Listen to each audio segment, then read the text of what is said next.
नमस्कार, मैं आपके साथ अंजना और आप देख रहे हैं नेशन न्यूज, भारत देश का सर्वाधिक खबरों वाला चैनल जो आपको निष्पक्ष और सच्ची खबरें सबसे पहले नेशन न्यूज पर आपको देखने को मिलती है।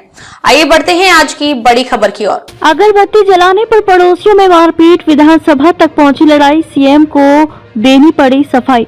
महाराष्ट्र के ठाणे जिले के कल्याण में मराठी भाषी परिवार पर हमला करने के आरोपी महाराष्ट्र सरकार के कर्मचारी ने शुक्रवार को पुलिस के सामने आत्मसमर्पण कर दिया। एक वरिष्ठ अधिकारी ने ये जानकारी दी। महाराष्ट्र पर्यटन विकास निगम MTDC के कर्मचारी अखिलेश शुक्ला उम्र 48 वर्ष, उनकी पत्नी गीता उम्र 45 वर्ष और अन्य के खिलाफ उनके पड़ोसी पर हमले के आरोप में प्राथमिकी दर्ज की गई है। यह घटना 28 दिसंबर की है। वरिष्ठ निरीक्षक अमरनाथ वाघमोड़े ने बताया कि अखिलेश शुक्ला ने खड़कपाड़ा पुलिस के समक्ष आत्मसमर्पण कर दिया। पुलिस ने कहा कि हम अन्य आरोपियों को पकड़ने का प्रयास कर रहे हैं। इस बीच आत्मसमर्पण करने से पहले शुक्ला ने सोशल मीडिया पर एक वीडियो पोस्ट किया जिसमें उन्होंने दावा किया कि पीड़ितों के परिवार के सदस्यों ने उनकी पत्नी की पिटाई की।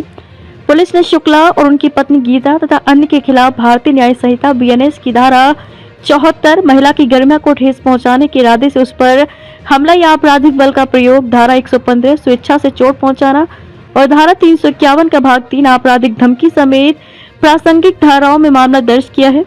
पुलिस के अनुसार ये हमला 18 दिसंबर की रात करीब 8:45 बजे किया गया तथा आरोपी और पीड़ित कल्याण में इमारत की एक ही मंजिल पर रहते हैं। प्राथमिकी के अनुसार पीड़ित ने शुक्ला को अपने एक पड़ोसी से अगरबत्ती जलाने को लेकर झगड़ते देखा। पीड़ित ने शुक्ला से शांति बनाए रखने और पूरे मराठी भाषी समुदाय को गाली न देने और अपमानित न करने को कहा। ये सुनते ही आरोपी दंपति भड़क गए और उन्होंने 8 से 10 अन्य लोगों की मदद से पीड़ित और उसकी पत्नी की पिटाई कर दी।